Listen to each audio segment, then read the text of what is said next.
31ची तयारी जोरदार चालू झाली असणार आहे, पण या 31ला म्हणजे न्यू इयर सेलिब्रेशनसाठी ही रेसिपी नक्की बनवून बघा. तर सर्वात आधी मस्त धुतलेलं चिकन मी इथं घेतलेले आहे 2 लेग पीस आणि बोनलेस चिकन बाकीचं मी घेतलेलं आहे. सर्वात आधी मी इथं लिंबाचा रस घालत आहे आणि त्याच्यानंतर आपण ॲड करूया थोडे सुके मसाले. जसं की काश्मीरी लाल मिरची पावडरचा मी इथे वापर केलेला आहे. स्वादानुसार मीठ घालायचं आहे.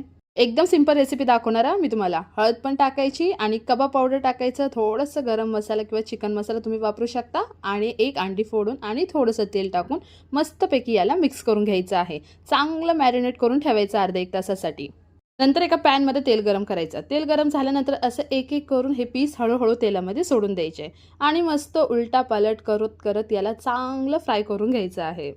चांगलं फ्राय करून घ्यायचं जेणेकरून चिकन आतपर्यंत शिजेल आणि वरची जी लेयर आहे ना ती क्रिस्पी लागणार. अशा प्रकारे आपलं उलटा पालट करून हे चिकन फ्राय रेडी होतील.